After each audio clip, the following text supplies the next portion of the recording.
إلهي واسع الكرم ورب البيت والحرم، إليك أتيت منكسرا منيبا أغبر القدم.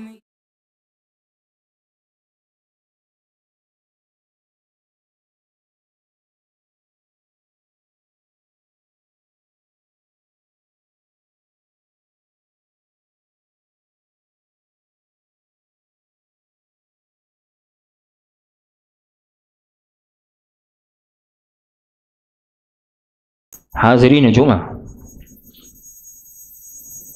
ایک عنوان کا بہت زیادہ مطالبہ کیا جا رہا تھا کہ نوجوان تباہی کے دہانے پر،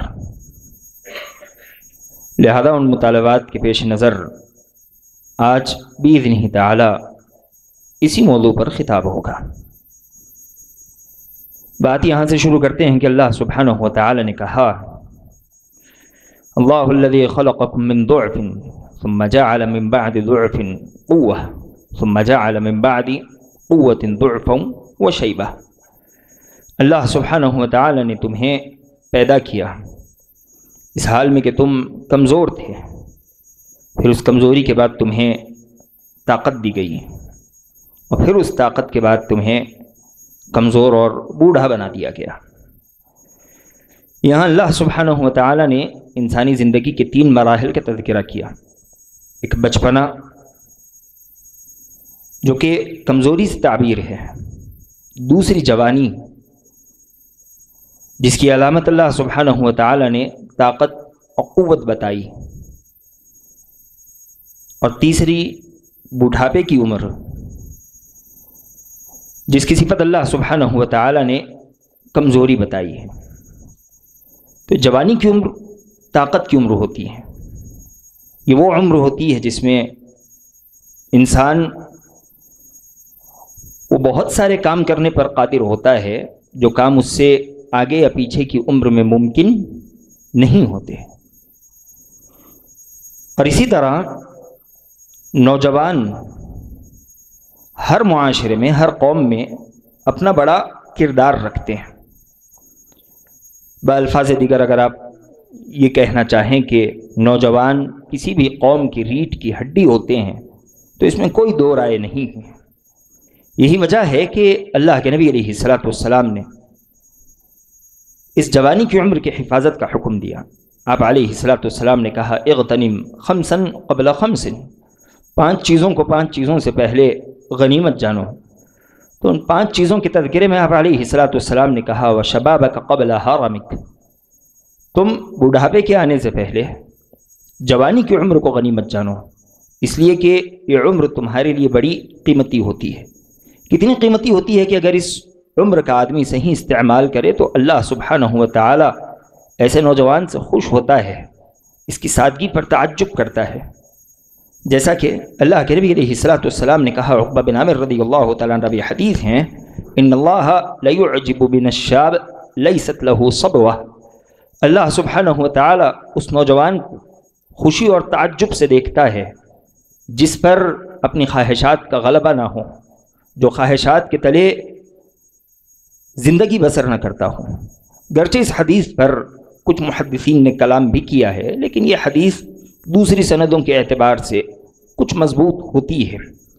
اور اگر آپ اس روایت کے علاوہ اور روایتیں دیکھیں تو یقیناً اس سے پتہ چلے گا کہ اللہ سبحانہ و تعالی واقعی ایسے نوجوان سے خوش ہوتا ہے جو اپنی جوانی کا صحیح استعمال کرے، بلکہ صرف خوش نہیں ہوتا، انعام کے طور پر اللہ سبحانہ و تعالی روز قیامت ایسے نوجوان کو عرش کا سایہ نصیب کرتا ہے۔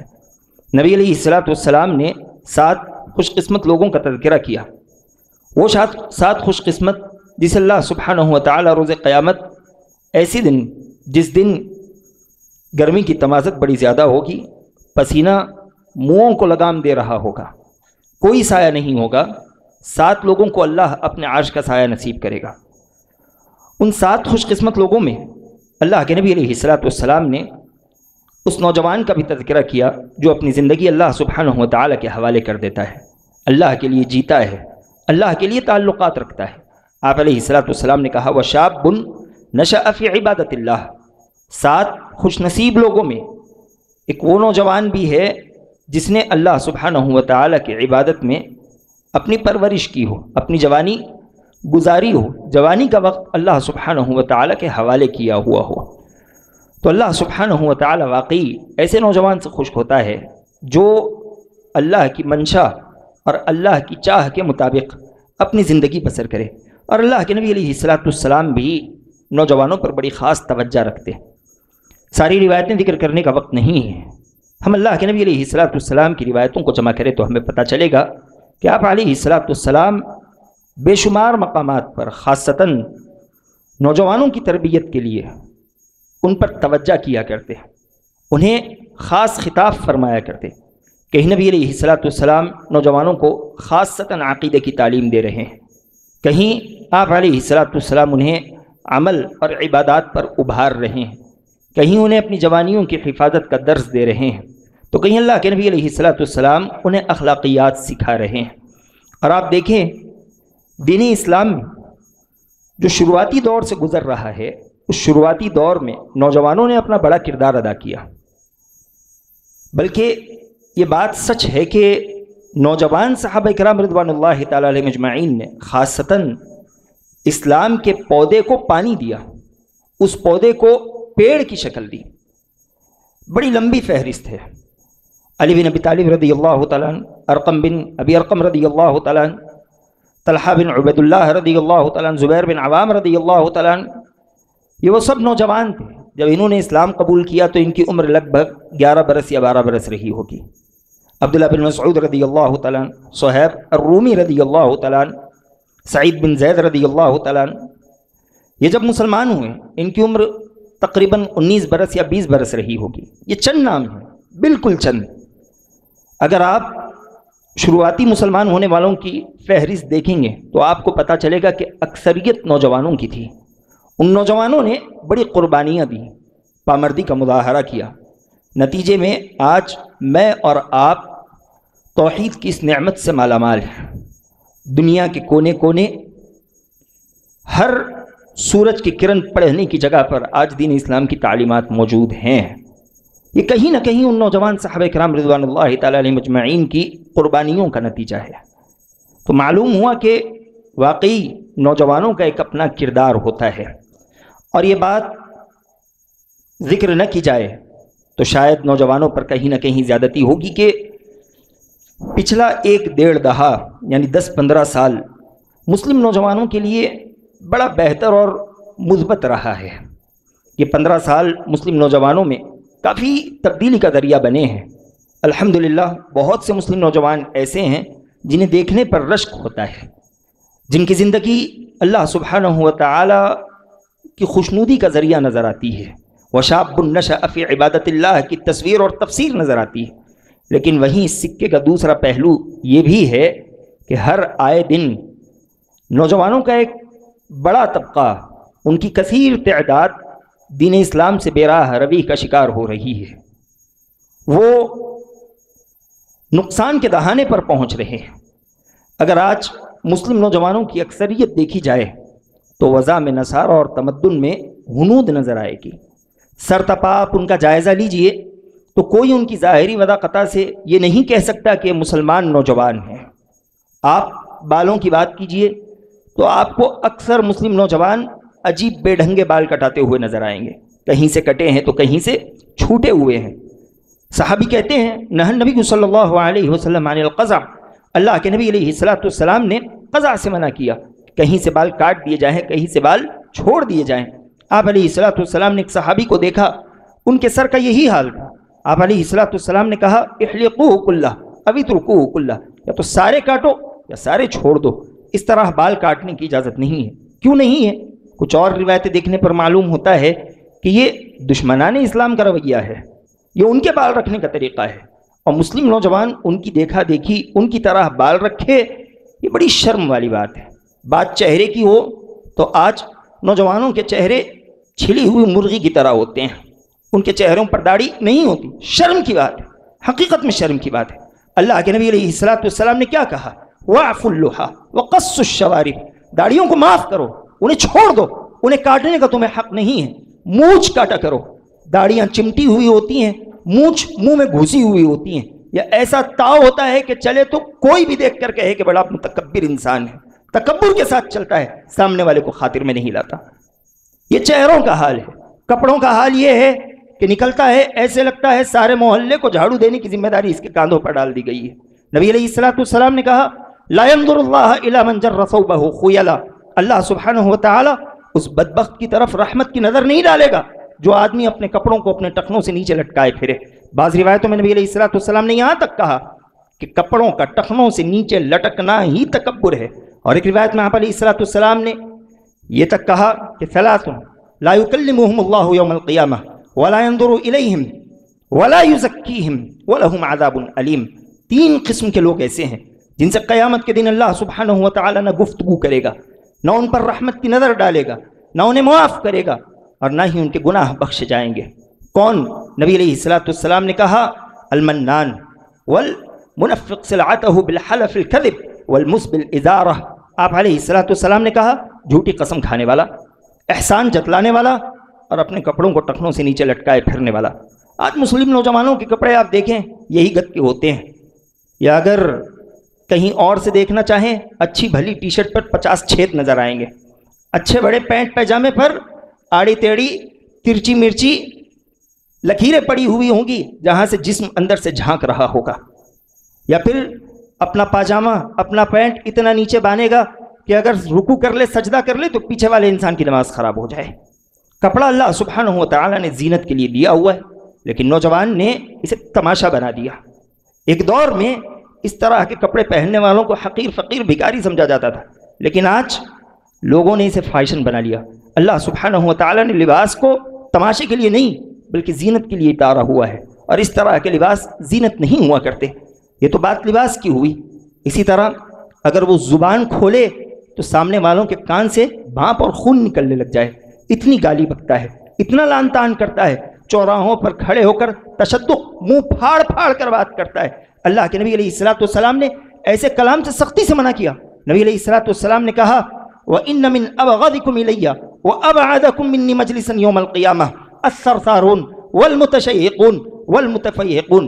قیامت کے دن جو انسان میری مجلس سے سب سے زیادہ دور ہوگا، جس سے میں نفرت کروں گا، بغض رکھوں گا، وہ 3 قسم کے لوگ ہیں۔ نبی علیہ السلام نے کہا الثرثار، زیادہ گفتگو کرنے والا، بیجا بات کرنے والا، والمتشدق والمتفیہق، تشدق کرنے والا، منہ پھاڑ کر بات کرنے والا، اور متفیہق تکبر کے ساتھ گفتگو کرنے والا ہے، تکبر اختیار کرنے والا۔ نبی علیہ السلام نے منہ پھاڑ کر بات کرنے سے منع کیا۔ آج 4 نوجوان مل جائیں اس طرح منہ پھاڑ کر بات کرتے ہیں کہ ہر آنے جانے والے کی نگاہ اس پر پڑے، حرام کام ہے۔ نبی علیہ السلام نے اسے گفتگو سے منع کیا، یا پھر گالی بکتا ہے۔ نبی علیہ السلام نے کہا لیس المؤمن بالطعان ولا اللعان ولا الفاحش ولا البذیء، مومن کا ایک کردار نہیں ہوتا، مومن اس طرح گفتگو کبھی نہیں کرتا، وہ نہ گالی بکتا ہے، نہ فحش گفتگو کرتا ہے، نہ سامنے والے پر لان تان کرتا ہے۔ اور جب بات اور آگے بڑھے تو بہت سے مسلم نوجوان لڑکیوں کی حرکتیں کر رہے ہیں، یا مسلم لڑکیاں لڑکوں کی حرکتیں کر رہی ہیں۔ ایک دور تھا مرد مزید مردانگی ظاہر کرنے کی کوشش کرتا تھا، وہ موٹا ڈھاٹا ہوتا تھا، اسے ان نزاکتوں سے کوئی پرواہ نہیں تھی، کوئی تعلق نہیں تھا۔ لیکن آج کا نوجوان وہ یہ کوشش کرتا ہے کہ وہ جس قدر ممکن ہو سکے نازک دکھے، جس قدر ممکن ہو سکے اس کی چال میں لچک آئے۔ اس کے کپڑے بھی ایسے ہی بے ڈھنگے ہوتے ہیں کہ دوسرے مرد دیکھیں تو ان کی نگاہیں شرما جائیں۔ اللہ کے نبی علیہ السلام کہتے ہیں، صحابی کہتے ہیں لعن رسول اللہ صلی اللہ علیہ وسلم المتشبہین من الرجال بالنساء والمتشبہات من النساء بالرجال۔ اللہ کے نبی علیہ السلام نے ایسے مردوں پر لعنت کی ہوئی ہے جو عورتوں کی مشابہت اختیار کرتے ہیں، عورتوں کی طرح گفتگو کرتے ہیں، عورتوں کی طرح بال رکھتے ہیں، عورتوں کی طرح چلتے ہیں، عورتوں کی طرح دکھنے کی کوشش کرتے ہیں۔ اور اللہ کے نبی علیہ السلام نے ایسی عورتوں پر بھی لعنت کی ہوئی ہے جو مردوں کی مشابہت اختیار کرتی ہے، مردوں کی طرح بیٹھتی ہے، مردوں کی طرح اٹھتی ہے، مردوں کی بولی بولتی ہے۔ کتنی مسلم خواتین ہیں آپ دیکھو گے مردوں کی بولی بولے گی، میں آیا، میں گیا، میں کہا، میں کھایا، میں پیا۔ اللہ کے نبی علیہ السلام کی لعنت ہے، ایسی عورتوں پر اللہ کی لعنت ہے۔ جو مردوں کی مشابہت اختیار کرے، مردوں کی طرح کپڑے پہنے، مردوں کی طرح چلے، مردوں کی طرح بولے۔ اور آج بہت سے مسلم نوجوان یہ لڑکیوں کی حرکتیں کر رہے ہیں، بہت سی مسلم لڑکیاں لڑکوں کی حرکتیں کر رہی ہیں۔ اور اسی طرح مزید آگے بڑھ جائیں، بات اخلاق کی کریں تو اخلاقی معاملات میں اللہ ہی ان پر رحم کرے۔ شاید مسلم نوجوانوں کو کوئی دیکھ کر یہ کہہ سکے کہ ان کے اخلاق اچھے ہیں۔ بڑے آج ان کے سینے پر پتھر بنے ہوئے ہیں، یہ بڑوں کو برداشت کرنا نہیں چاہتے۔ جب بات اخلاقی آئے گی تو سب سے پہلے بڑوں کے ساتھ تعامل دیکھا جائے گا، بڑوں کے ساتھ ان کا تعامل کیا ہے۔ بڑوں کی باتوں کا مذاق اڑانا، بڑوں کو بوجھ سمجھنا، انہیں پرانے خیالات والا گرداننا، یہ تو بڑا عجیب معاملہ ہے۔ اللہ کے نبی علیہ الصلوۃ والسلام نے کہا لیس منا من لم يرحم صغیرنا ويؤخر کبیرنا، بعض روایتوں میں ہے ويعرف شرف کبیرنا۔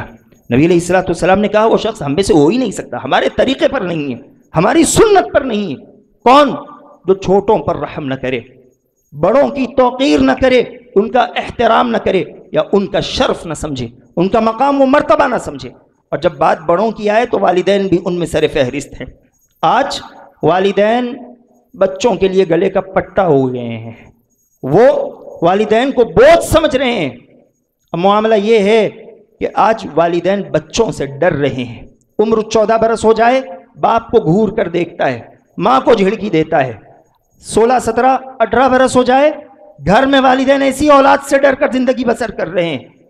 ماں ڈرتی ہے کہ بیٹے کو کہیں کچھ کہہ دوں چیخ مارے گا، کوئی سامان پھوڑ دے گا، گھر سے نکل کر چلا جائے گا۔ باپ بیٹے کے سامنے کچھ کہنے سے ڈرتا ہے کوئی غلط قدم نہ اٹھا لے، معاشرے میں میری ناک نہ کٹ جائے۔ یہ مسلم نوجوان کا کردار ہے۔ شریعت اسلامیہ نے یہاں تک کہا اللہ کی رضا چاہتے ہو والدین کو ناراض مت کرو، انہیں راضی کرو۔ رضا اللہ فی رضا الوالدین وسخط اللہ فی سخط الوالدین۔ اللہ سبحانہ و تعالی والدین کے خوش ہونے کی وجہ سے خوش ہوتا ہے، اللہ کی رضا والدین کی رضا میں ہے، اور اللہ سبحانہ و تعالی کی ناراضگی والدین کی ناراضگی میں ہے۔ تمہارے والدین ناراض ہو جائیں اللہ سبحانہ و تعالی ناراض ہو جائے گا، اللہ تمہاری گرفت کرے گا۔ نوجوانوں، والدین کا احترام کرو۔ شریعت اسلامیہ نے والدین کی ناراضگی کا جو سب سے ہلکا جملہ تھا اس سے بھی منع کر دیا، کہا وَلَا تَقُلْ لَهُمَا اُف، والدین کو اف تک نہ کہنا، اف تک نہ کہنا۔ جو ان کی نافرمانی، ان کی توہین کا سب سے ہلکا جملہ ہو سکتا تھا، شریعت اسلامیہ نے اس سے بھی منع کر دیا۔ ایک سوال میں عام طور پر کرتا ہوں، وہی سوال یہاں بھی کروں گا کہ اولاد والدین کی نافرمانی کیسے کر سکتی ہے؟ ان پر کیسے غصہ ہو سکتی ہے؟ ان کی توہین کیسے کر سکتی ہے؟ ان کا کیا گناہ ہے؟ ان کا یہ گناہ ہے کہ انہوں نے ہمیں زندگی دی، ان کا یہ گناہ ہے کہ انہوں نے ہمیں اس وقت پالا جب ہماری کوئی گت نہیں تھی، نوالا منہ تک جانے کی قدرت ہمارے ہاتھوں میں موجود نہیں تھی، نہ کچھ مانگ سکتے تھے، نہ کچھ کر سکتے تھے۔ اس وقت والدین نے ہمارا احساس کیا، اس وقت انہوں نے ہماری چاہ پوری کی۔ ماں نے جسم کا خون دودھ کی شکل میں اس کے پیٹ تک پہنچایا، باپ نے اپنی خواہشات کا گلا گھونٹ کر ہمارے جسم کو بڑا کیا، اس نے انگلی پکڑ کر چلنا سکھایا۔ وہ تکلیفوں میں بسر کرتا اپنی زندگی، لیکن ہمارا پیٹ بھرتا، ہمارے جسم پر ہر دفعہ نیا لباس پہناتا۔ یہ ان کا گناہ ہے کہ ہم ان کے ساتھ یہ رویہ رکھ رہے ہیں، یہ ان کی غلطی ہے۔ والدین کے معاملے میں ہمیں حساس ہونے کی ضرورت ہے، حساس ہونے کی ضرورت ہے۔ ان کے سامنے ہماری کوئی حیثیت نہیں ہے۔ اللہ کے نبی علیہ الصلوۃ والسلام نے ایک صحابی سے کہا، اس صحابی سے جس کے والد کافر تھے، انت ومالک لابیک، تم بھی، تمہارا مال بھی یہ تمہارے باپ کا ہے، کبھی باپ سے بدتمیزی نہیں کرنا۔ وہ لے لے اسے مال تک دے دینا، اس لیے کہ اس کے تم پر بڑے حق ہیں، اس نے اپنی زندگی تمہارے لیے قربان کر دی، تمہارا یہ حق نہیں بنتا کہ اس کے سامنے اپنی آنکھیں اٹھاؤ، اس کے سامنے سینہ تان کر اونچی آواز سے گفتگو کرو۔ وہ تمہارا باپ ہے، وہ تمہیں کچھ کہے نظریں نیچی کر کر سننا، وہ کچھ کرنے کو کہے پلک جھپکنے سے پہلے ان کی اطاعت کرنا۔ ہاں، جہاں اللہ کی نافرمانی کا حکم دے وہاں احترام کے ساتھ انہیں سمجھا سکتے ہو، والد محترم، امی جان، یہ اللہ کی نافرمانی ہے، اللہ کی نافرمانی میں ہماری دنیا کبھی نہیں بن سکتی۔ میں آپ کی اطاعت کروں گا لیکن رب کو ناراض کرتے ہوئے نہیں۔ اس طرح کے جملے ہم اپنی زبان سے نکال سکتے ہیں، لیکن انہیں جھڑکنا، انہیں ڈانٹنا، یہ مسلمان کو کبھی زیب نہیں دیتا۔ مسلم نوجوانوں کی بے راہ روی کی ایک شکل منشیات ہے، نشہ آور چیزیں۔ آج ہر دوسرا نوجوان کسی نہ کسی نشے کی لت میں پڑا ہوا ہے۔ نتیجہ کیا نکلتا ہے؟ سال ہا سال صدیوں کی کمائی ہوئی خاندان کی عزت مٹی میں مل رہی ہے۔ گھر والے اگر پیسہ نہ دے تو یہی نشی کا عادی کسی کی مرغی چراتا ہے، کسی کی بکری چراتا ہے، کسی بہن کے گلے سے چین کھینچتا ہے، کسی کے گھر سے موٹر چوری کرتا ہے، لوہے کے پیمپ مار کر یہ اپنا نشہ پورا کرنے کی کوشش کرتا ہے۔ جو خاندانوں کی عزت ہے، وہ خاندانوں کی عزت آج کا ایک مسلم نوجوان 15 سال، 16 سال، 20 سال کی عمر میں تباہ و برباد کر رہا ہے۔ یہ منشیات یہ ہمارے نوجوانوں کو کھوکھلا کر رہے ہیں۔ اس سلسلے میں ہمیں ہوش کے ناخن لینے کی ضرورت ہے، بلکہ کئی دفعہ بات اس قدر بڑھ جاتی ہے کہ نشہ آور مسلم نوجوان دوسروں کی عزت پامال کرتے ہوئے دکھتے ہیں، دوسروں کے گریبان میں ہاتھ ڈالتے ہوئے دکھتے ہیں، یا کہیں یہ خبر ملتی ہے کہ نشے کے عالم میں کسی نے کسی کو مار دیا، نشے کے عالم نے کسی نے کسی پر حملہ کر دیا۔ اللہ سبحانہ و تعالی ان کی حفاظت کرے۔ اور اسی طرح ان کے بگاڑ میں سے ایک بگاڑ کی شکل شہوت کا بگاڑ بھی ہے۔ آج یہ شہوت کی زندگی پسند کر رہے ہیں، کہیں نہ کہیں آنکھوں کی شہوت میں پڑے ہیں، یا پیٹ کی شہوت میں پڑے ہیں، یا شرمگاہ کی شہوت میں پڑے ہیں۔ اللہ سبحانہ و تعالی اس سے ان کی حفاظت کرے۔ بہت سے مسلم نوجوان عشق معاشقہ کے چکر میں لگے ہوئے ہیں۔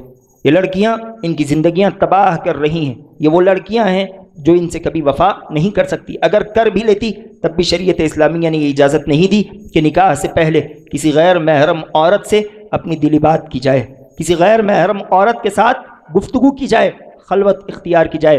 اللہ کے نبی علیہ السلام نے ان کے درمیان شیطان کے ہونے کی خبر دی۔ تم کسی غیر محرم عورت کے ساتھ رہو گے، تیسرا شیطان رہے گا، وہ تمہیں گمراہ کرے گا۔ تاریخ کے پنوں کو پلٹ کر دیکھنے پر یہ بات ثابت آتی ہے کہ جس کسی نے عشق و معاشقے کے چکر میں اپنے آپ کو ڈال لیا، نتیجہ اس کی بے عزتی، خاندان کی بے عزتی، کبھی کبھار یہ انسان کفر کے دہانے تک پہنچ جاتا ہے۔ عبدہ بن عبد الرحمن کا واقعہ ہے، صالح المؤذن کا واقعہ ہے، کہیں امام ابن کثیر نے ذکر کیا، کہیں امام ابن قیم رحمہ اللہ علیہ نے ذکر کیا۔ یہ عشق و معاشقے کے چکر یہ ماں باپ اور خاندان کی بے عزتی پر ختم ہوتے ہیں۔ اور جو نوجوان خود کو شادی سے پہلے عشق و معاشقے کے معاملات میں گرفتار کر لے، اسے سمجھ لینا چاہیے کہ نکاح کے بعد بھی عام طور پر ایسے نوجوانوں کو سچی محبت حاصل نہیں ہوتی۔ اگر ہو بھی جائے وہ اس محبت کی لذت محسوس نہیں کر سکتے۔ جو کوئی حرام راستے سے اپنی خواہش اور اپنی ضرورت پوری کرنے کی کوشش کرے، اللہ سبحانہ و تعالی ایسوں کے لیے حلال راستے بھی بند کر دیا کرتا ہے، یا اللہ ایسوں کے لیے حلال راستوں کی برکتیں سلب کر لیا کرتا ہے۔ جو مسلم نوجوان لڑکیاں عشق و معاشقے کے چکر میں پڑی ہیں، انہیں سمجھنا چاہیے کہ بڑا خطرناک معاملہ ہے۔ مصافحے ہو رہے ہیں، عام بات ہو چکی ہے، آتے ہیں ایک دوسرے سے شیک ہینڈ چل رہا ہے۔ اللہ کے نبی علیہ السلام نے کہا کسی غیر محرم عورت کو چھو لو، اس سے بہتر ہے کہ اپنے سر میں لوہے کی کیل ٹھوک لو۔ یہ معاملہ ہلکا ہے، غیر محرم عورت کو لمحے بھر کے لیے چھونا تمہارے لیے اس سے زیادہ خطرناک ہے۔ اللہ سبحانہ و تعالی اس پر تمہاری بڑی گرفت کرے گا۔ مسلم نوجوان لڑکیاں بے پردگی، اسی طرح بے حجابی کا شکار ہوتی چلی جا رہی ہیں۔ وقت کم ہے وگرنہ میں اس پر تفصیلی گفتگو کرتا۔ اسی طرح یہ تو تمام باتیں تھیں جن کا تعلق کہیں اخلاق سے، کہیں لباس سے، کہیں جسم سے تھا، لیکن اس سے بڑا بگاڑ آج ہمارے مسلم نوجوانوں میں ہے جس کی طرف ہماری نگاہ کم ہی پڑتی ہے، وہ ہے دینی بیزاری کا بگاڑ۔ دین بیزاری، آج کا نوجوان دین کے نام پر بچک رہا ہے، اسے خود کو مسلمان کہلوانا پسند نہیں ہے، یا اسلام کا نام لیتا بھی ہے تو بڑے بوجھ اور تکلیف کے ساتھ لیتا ہے۔ وہ اسلامی لباس پہننا نہیں چاہتا، وہ اسلامی احکامات کو ماننا نہیں چاہتا، وہ اسلام کے احکامات کا احترام نہیں چاہتا۔ ہاں ہو سکتا ہے کمی ہر کسی میں ہے، لیکن آدمی اسلامی احکامات کا احترام کرے، گرچہ اس پر عمل نہ کرے، یہ چلے گا، یہ اللہ کی مشیت کے تحت ہے۔ اللہ چاہے معاف کرے، اللہ سبحانہ و تعالیٰ چاہے گرفت کرے، اور گرفت کرنے کے بعد اس کی سزا مکمل کرنے کے بعد جنت میں داخلہ دے، لیکن جو دین بیزاری ہے، اسلام بیزاری ہے، یہ کبھی نہیں چل سکتی۔ ہم میں سے ہر انسان خطا کرنے والا ہے، ہم میں سے کوئی شریعت اسلامیہ کے مکمل احکامات پر عمل نہیں کرتا، لیکن ہم میں سے کسی انسان کے سامنے حدیث پیش کی جائے ہم اس حدیث کا احترام کرتے ہیں، شریعت اسلامیہ کا کوئی حکم پیش کیا جائے ہم اس کا احترام کرتے ہیں۔ لیکن آج ہم بہت سے مسلم نوجوانوں کو دیکھ رہے ہیں، ان کے سامنے حدیث پیش کی جائے وہ مذاق اڑا رہے ہیں، وہ اس حدیث کے کیڑے نکالنے کی کوشش کر رہے ہیں۔ جہاں کوئی اشکال نہ ہو ویسی روایتوں پر اشکال پیش کیا جا رہا ہے، شریعت اسلامیہ کے احکامات پر، اس کے حدود پر آواز اور شبہات پیش کیے جا رہے ہیں۔ یہ ان کی دین بیزاری ہے، یہ کبھی نہیں چل سکتی۔ اس کے علاج کی سخت سے سخت ضرورت ہے، اور جو بے دین ہو جائے ان کی زندگی جانوروں سے بدتر ہو جاتی ہے۔ اللہ سبحانہ و تعالی نے بے دینوں کے سلسلے میں کہا اولئک کالانعام بل ہم اضل، یہ جانوروں کی طرح ہے، بل ہم اضل، بلکہ جانوروں سے بھی بدتر ہے۔ جو بے دین زندگی بسر کرے، بے مقصد زندگی بسر کرے، جانوروں سے بدتر کیسے ہو گئے؟ تو جانور بھی کسی نہ کسی مقصد کے تحت اپنی زندگی کاٹ رہے ہوتے ہیں، لیکن بے دین لوگوں کے پاس کوئی مقصد نہیں ہوتا، وہ کھیل تماشے ہی کو سب کچھ سمجھنے لگتے ہیں۔ ٹھیک ہے، یہ جتنی باتیں آپ کے سامنے ذکر کی گئی یہ تو بیماریاں ہیں، ان بیماریوں کا علاج کیا ہے؟ تو اختصار کے ساتھ 4 سے 5 منٹ کے اندر ہم آپ کے سامنے اس کا علاج بیان کرنے کی کوشش کریں گے۔ سب سے پہلا علاج ہے کہ جس قدر ممکن ہو سکے اپنی نسلوں کو، اپنی اولادوں کو دینی علم سے جوڑنے کی کوشش کریں۔ یہ اس کا سب سے پہلا اور سب سے مثبت علاج ہے۔ علم کے ساتھ ہی ان کی اصلاح کی جا سکتی ہے، علم نہ ہو کبھی ان کی اصلاح نہیں ہو سکتی۔ ہر کسی کے لیے لازم ہے کہ وہ اتنا علم سیکھے جو علم اسے اللہ سبحانہ و تعالی سے جوڑے۔ ایک روایت بڑی معروف ہے، کچھ کلام بھی ہے، لیکن بعض محدثین نے صحیح بھی کہا کہ طلب العلم فریضۃ علی کل مسلم، علم دین کا حاصل کرنا ہر مسلمان پر واجب ہے، ضروری ہے، چاہے پیاز لہسن بیچنے والا ہو، چاہے لکڑی کا کام کرنے والا ہو، لوہے کا کام کرنے والا ہو، مسجد کی خدمت کرنے والا ہو، یا کسی بڑی کمپنی میں کام کرنے والا ہو۔ اتنا علم ہر کسی کے لیے ضروری ہے جو اسے رب سے جوڑ دے، جو اس کے سامنے رب کی پہچان پیش کرے۔ اگر آدمی اللہ سبحانہ و تعالیٰ کو نہ پہچانے، اللہ کی معرفت کے بغیر زندگی بسر کرے، وہ بے چینی کی زندگی بسر کرے گا، اور جس کے دل میں بے چینی ہو وہ کسی نہ کسی غلط کام یا غلط رویے کا شکار ہو جائے گا۔ اس لیے کہ انسان 2 چیزوں کا مرکب ہے، ایک جسم جس کی ضرورت ہے روٹی، کپڑا، مکان، یہ اس دنیا میں ہر کسی کے لیے پوری ہوتی ہے، چاہے انسان ہو کہ جانور ہو، اور دوسری چیز ہے روح۔ ہم جسم کی ضرورتوں پہ تو بڑی توجہ دیتے ہیں، روٹی بہتر کھاتے ہیں، عمدہ کپڑا پہنتے ہیں، عالیشان محلوں میں، عالیشان مکانات میں رہتے ہیں، لیکن جہاں تک بات روح کی ضرورتوں کی ہے تو اس پر ہماری توجہ نہیں ہے۔ لیکن روح کا معاملہ یہ ہے کہ وہ مانوس ہوتی ہے، اسے کسی نہ کسی چیز سے جوڑنا لازم ہے۔ آپ اگر اسے رب سے نہ جوڑو وہ کسی نہ کسی گناہ سے خود کو جوڑ لے گی۔ ہم جسم کی ضرورت پوری کر رہے ہیں، لیکن روح کی ضرورت پوری کرنے کے لیے ہمارے پاس کوئی نصاب نہیں، کوئی سلیبس نہیں، حالانکہ شریعت اسلامیہ نے بڑا شاندار سلیبس ہمیں پیش کیا ہوا ہے۔ ہم شریعت اسلامیہ کا علم حاصل کریں، اتنا علم ضروری ہے جتنا علم الاقل ہمیں رب سے جوڑ دے، ڈھنگ سے عبادتیں کرنا سکھا دے، گناہ کو گناہ بتائے، نیکی کو نیکی بتائے۔ اگر یہ علم نہ ہو تو پھر ہماری حیثیت بھی جانوروں ہی کی طرح ہوگی۔ اسی طرح تربیت بچپن سے کرنے کی کوشش کی جائے، بچپن ہی سے بچوں کو نمازوں کا عادی بنایا جائے، مساجد سے جوڑا جائے، دینی کام ان سے لیے جائیں۔ اگر بچپن میں بچوں کو نظر انداز کر دیا جائے تو آگے چل کر یہ ہماری بات کبھی نہیں مانیں گے۔ بچپن سے بچوں کی تربیت ہونی چاہیے، اور یہ ہم بڑوں کی ذمہ داری ہے۔ قیامت کے دن اس سے ہمارا سوال ہوگا۔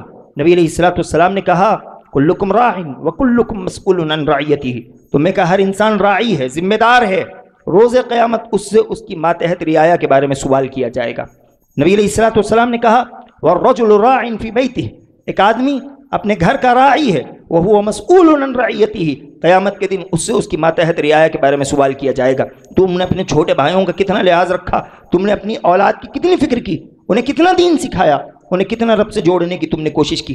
اگر ہم یہ نہیں کرتے تو ہمیں یہ لکھ لینا چاہیے، سمجھ لینا چاہیے کہ اللہ سبحانہ و تعالیٰ کے پاس ہم اس کے جواب دہ ہوں گے، اور اس وقت ہمارے پاس کوئی جواب نہیں ہوگا۔ کیوں نہیں ہوگا؟ اس لیے کہ ہم نے اپنی ذمہ داری نہیں نبھائی۔ بچپن ہی سے اپنی اولاد کی تربیت ہونی چاہیے، اور بچوں کی دوستیوں پر خاص نظر ہمیں رکھنے کی ضرورت ہے۔ یہ دوستیاں یا تو بناتی ہیں یا پھر بگاڑتی ہیں۔ آپ علیہ الصلوۃ والسلام نے کہا المرء علی دین خلیلہ، دوست کے دین پر ہوتا ہے۔ فَلْيَنْظُرْ أَحَدُكُمْ مَنْ يُخَالِلُ، تم میں سے ہر انسان اچھے سے جانچ پڑتال کرے گا وہ کسے اپنا دوست بنا رہا ہے۔ دوستیاں جانچ پڑتال سے ہونی چاہیے۔ ہم نہ اپنی دوستیوں کا لحاظ رکھتے ہیں اور نہ ہی اپنے بچوں کی دوستیوں کا لحاظ رکھتے ہیں۔ دوستیوں کا لحاظ ہونا چاہیے۔ نیک دوستیاں انسان کو جنت تک پہنچا دیتی ہے۔ 99 قتل والی روایت ہمارے سامنے ہے۔ یا پھر دوستیاں انسان کو تباہ و برباد کر دیتی ہیں۔ اللہ نے کہا وَيَوْمَ يَعَضُّ الظَّالِمُ عَلَى يَدَيْهِ يَقُولُ يَا لَيْتَنِي اتَّخَذْتُ مَعَ الرَّسُولِ سَبِيلًا يَا وَيْلَتَىٰ لَيْتَنِي لَمْ أَتَّخِذْ فُلَانًا خَلِيلًا لَقَدْ أَضَلَّنِي عَنِ الذِّكْرِ بَعْدَ إِذْ جَاءَنِي۔ اللہ سبحانہ و تعالیٰ نے قیامت کے دن نقصان اٹھانے والوں کا تذکرہ کیا، کہا کہ ان کا معاملہ یہ ہوگا، یہ اپنی انگلیاں چبا رہے ہوں گے، افسوس کے مارے ہاتھ کتر رہے ہوں گے، کہہ رہے ہوں گے ہائے کاش میں اللہ کے نبی علیہ الصلوۃ والسلام کا طریقہ اختیار کر لیتا، ہائے افسوس میں فلاں کی دوستی نہ اختیار کیا ہوتا۔ کیوں؟ لقد اضلنی عن الذکر بعد اذ جاءنی، اللہ کی جانب سے دین کے آ جانے کے باوجود اس نے مجھے اس سے غافل کر دیا، اس سے بہکا دیا، اس سے بھٹکا دیا۔ اسی طرح مغربی کلچر سے خود کو بچانے کی ضرورت ہے۔ ایک دور تھا جس دور میں مقابلے ہتھیار سے ہوا کرتے تھے، لیکن آج قوموں کے مقابلے ایک دوسرے کے کلچر کو تباہ و برباد کرنے کے ذریعے ہو رہے ہیں۔ آج مسلمانوں نے اپنا کلچر سرے سے بھلا دیا۔ آپ دوسری قوموں کو دیکھیں، انہیں اپنے کلچر کا کتنا لحاظ ہے، وہ اپنے کلچر کی کتنی فکر کرتے ہیں۔ وہ مرسڈیز سے اترے گا، بڑی گاڑی سے اترے گا، لیکن کھانے کے لیے جائے گا تو موز کے پتے پر کھائے گا۔ کیوں؟ اس کے پاس تھالی میسر نہیں ہے، وہ سونے کی تھالی میں کھا سکتا ہے لیکن موز کے پتے پر کھائے گا۔ کیوں؟ اسے اس کے اپنے کلچر سے محبت ہے۔ ہمارا معاملہ یہ ہے کہ ہمارا کلچر ہمیں اپنی شان گھٹانے والا لگتا ہے۔ آج مغرب نے ہمارے نوجوانوں کے دلوں میں ان کے کلچر کی محبت ڈال دی اور ہمارے کلچر سے انہیں بھگانے کی کوشش کی، اور مسلم نوجوان ان کا شکار بھی ہو گیا۔ آج مغرب نے یہ سوچ دی اگر تم اس دنیا میں کھل کر نہیں جیتے تو گویا کہ تم نے زندگی ہی نہیں جی، تم نے اس دنیا میں کچھ نہیں کیا۔ 4 دن کی زندگی ہے، کھل کر جینے کی ضرورت ہے، اور نوجوان اسی بات کو لیتا ہے اور شریعت اسلامیہ کی مخالفت میں نکل جاتا ہے۔ ہر وہ کام کرتا ہے جو وہ بندر کیا کرتے ہیں، ہر وہ کام کیا کرتا ہے جو وہ بے حیا لوگ کر رہے ہیں۔ اللہ سبحانہ و تعالیٰ اس سے ہماری حفاظت کرے۔ ہمارے لیے اسلامک کلچر بڑا اہم ہے۔ یہ کلچر آپ کو کہاں سے ملے گا؟ آپ اللہ کے نبی علیہ الصلوۃ والسلام کی زندگی پڑھیے، آپ صحابہ کی زندگی پڑھیے، تابعین کی زندگی پڑھیے، اسلاف کی زندگیاں پڑھیے۔ ایسا نہیں ہے کہ یہ زندگیاں پڑھنا، ان کی زندگیاں سننا آپ کے لیے مشکل ہے۔ آپ چاہ کر تو دیکھیے، آپ کے لیے اتنی زندگیاں سامنے پڑی ہیں کہ وہ آپ کی زندگی بدل سکتی ہیں۔ ایسی زندگیاں جو واقعی رول ماڈل کے لائق ہیں، انہیں چھوڑ کر آپ ان نچنیوں کو اپنا رول ماڈل بناؤ جن کی زندگی کی کوئی سچائی نہیں، جن کا کوئی تماشا سچائی پر منحصر نہیں۔ جھوٹے ماں، جھوٹے باپ، جھوٹی اولاد، جھوٹی عزتیں۔ آپ پیسے دو، وہ چوراہے پر کھڑے ہو کر اپنے کپڑے پھاڑ دیں گے۔ ان کی یہ حیثیت ہے، اور انہیں ایک آدمی آج ہمارا نوجوان رول ماڈل سمجھتا ہے۔ ان کے بالمقابل نبی علیہ الصلوۃ والسلام کی زندگی، صحابہ کی زندگیاں، اسلاف کی زندگیاں، یہ سچی زندگیاں ہیں۔ آج ہماری بھی یہ غلطی ہے کہ ہم نے بچپن ہی سے اپنے بچوں کے دلوں میں ان کی تعظیم نہیں بٹھائی، ان کی محبت نہیں داخل کی۔ نتیجے میں انہوں نے ایسے بندروں کو اپنا آئیڈیل، اپنا نمونہ مان لیا۔ کہیں نہ کہیں اس میں ہماری بھی غلطی ہے۔ جو غلطی ہوئی سو ہوئی، لیکن اس غلطی کی اصلاح کی سخت ضرورت ہے۔ اور آخری بات وہ یہ کہ انسان کے 2 دشمن ہوتے ہیں، ایک شیطان اور ایک نفس امارہ۔ آدمی ان دونوں دشمنوں کو پہچانے۔ آج نوجوان کہتا ہے میرا جسم میری مرضی، حالانکہ وہ اپنے مرضی کا نہیں کرتا، وہ کہیں نہ کہیں شیطان کا غلام ہو جاتا ہے یا پھر نفس کا غلام ہو جاتا ہے۔ وہ ان دونوں دشمنوں کو پہچانے، اور جو یہ کہتے ہیں کہ میرا جسم میری مرضی، انہیں ایک مرتبہ اپنے جسم کی طرف دیکھ لینا چاہیے کہ ان کا جسم کتنا ان کا ہے اور ان کے جسم پر کتنی ان کی مرضی چلتی ہے۔ انسان کے اپنی جسم پر یہ حیثیت ہے کہ بہت سے بال ایسے ہیں جو جسم سے جھڑ جاتے ہیں، وہ ان بالوں کو اگا نہیں سکتا۔ بہت سے بال ایسے ہیں جو ایسی جگہ اگ جاتے ہیں جن کا اگنا اسے پسند نہیں، وہ ان اگتے بالوں کو روک نہیں سکتا۔ نیند سے بیدار ہوتا ہے تو منہ سے تعفن آتی ہے، ناک سے رینٹ نکلتی ہے، کانوں سے میل نکلتا ہے، آنکھوں میں میل جم جاتا ہے، جسم سے میل کی بتیاں نکلتی ہے، پیٹ میں غلاظت بھری ہوئی ہے، ناخن بڑھ جاتے ہیں تو بندر لگتا ہے۔ یہ انسان کا جسم ہے، یہ اس کی مرضی ہے۔ یہ جسم ہمارا نہیں ہے، خاصتاً نوجوانوں سے یہ جسم اللہ کی جانب سے ہمارے ہاتھ امانت ہے۔ اللہ سبحانہ و تعالیٰ نے بس اس لیے دیا ہوا ہے کہ تمہیں آزمائے، مجھے آزمائے، آپ کو آزمائے کہ ہم اس جسم کا استعمال کیسے کرتے ہیں، اس جسم کے ذریعے کس قدر اللہ کی فرما برداری کرتے ہیں یا کس قدر اللہ کی نافرمانی کرتے ہیں۔ یہ کچھ باتیں تھیں جو اس مختصر سے وقت میں آپ کے سامنے میں نے سمیٹنے کی کوشش کی کہ نوجوان تباہی کے دہانے پر اسباب کو علاج، دعا ہے کہ الہ العالمین جو باتیں کہی گئی ہیں سمجھتے ہوئے اس پر عمل کرنے والا بنا، آمین۔ وآخر دعوانا الحمد للہ رب العالمین۔